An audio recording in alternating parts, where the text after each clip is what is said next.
So if you had to give the book a type, satire, dark comedy, realism, what would you call it? I don't know. I mean, maybe a dark comedy, maybe. I mean, it didn't feel very comedic when I was writing it. Slipstream or surreal? What would you call it? I mean, I think it's partly conceptual. It's definitely got areas of supreme realism in it, Sure, yeah. but, with that kind of allegorical edge to it. I mean, after all, she's howling and running through the neighborhood. Yeah. Yeah, I mean, But I so- feel like there's something also very real about that. I mean, I like to joke, oh, it's autofiction, because it seems to me like Nightbitch is a very real, I mean, I would say this because I'm the author, but it seems like a very real manifestation, or a manifestation of something that's very real. In the construction of the plot, were you ever tempted to make the husband more resistant to her behavior? I was, yes. I mean, that's sort of the first impulse, right? Is that the husband is a jerk. The husband is the antagonist.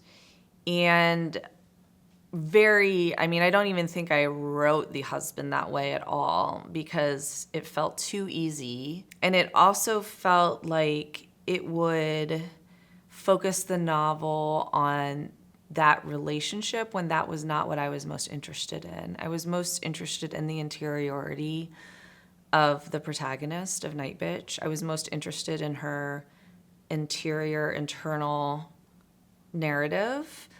I wasn't as interested in sort of excavating the marital relationship. And I also didn't think that necessarily her solutions lay in like the marital relationship. I think I was convinced that something had to change inside her. It was an internal journey, an internal transformation. Yeah, and so I think staging the husband as just sort of a clueless weirdo who's kind of absent felt like that was enough of a sort of antagonism for her. I think it was a brilliant choice. I really do. And I think it was a brilliant thing to resist because when you're writing a story, the natural thing is to come up with easy conflict. And that would have depleted the meaning of the story. I mean, and you resisted that, which was, I mean, it's one of the brilliant choices in this brilliant novel. Well, and thank you. You also have to think, I thought about people reading the book, and I wanted it to be taken as seriously as it could be taken. And I think there were a lot of things standing in the way of it being taken seriously. And so I was thinking about that as I wrote it. Like, I didn't want it to just be discounted as sort of an angry feminist screed, like man-hating. I could already hear what people were saying about it. And in that same vein, I think that's why I didn't lean into her transforming into a dog, because I think it could like devolve into silliness, and I wanted it to stay in sort of terrain where it could be talked about in a more dignified way, because that was the book I was trying to write. Did Wanda White, was that part initially of the story? Did that come out naturally when I mean, I can see she's a bookhead, and so she goes to the library and she tries to find out what's going on, and she ends up with this guide. Did that come easily and stick with the book? It didn't come that easily. I mean, I knew I wanted some kind of mentor, and I knew I wanted it to be sort of mystical.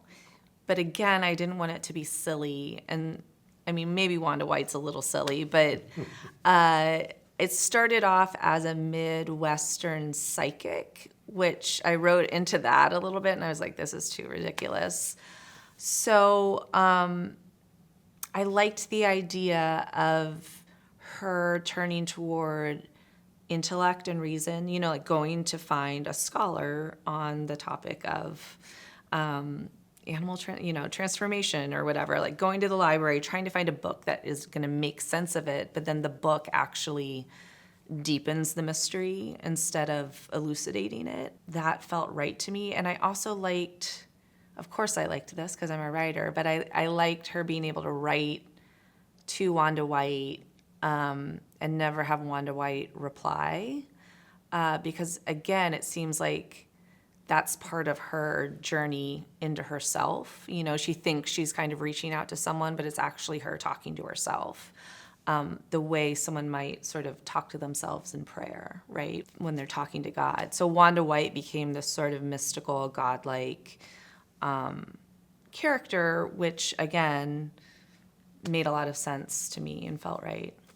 So if there was anything about this, I shouldn't ask you this, but if there's anything about this book that you would cut if you were going to publish it now, it had not been published yet, what might that be?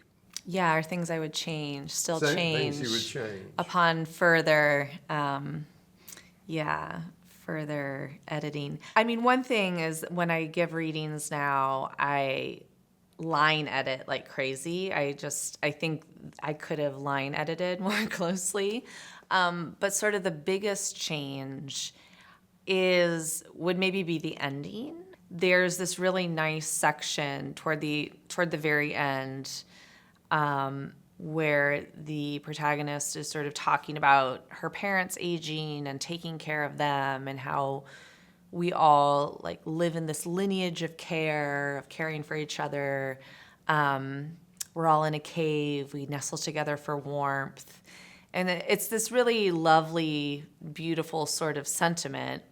And then there's a section break, and then it goes on, and we get her final performance, Nightbitch's final performance, which is fine, is totally fine, and is probably interesting to read.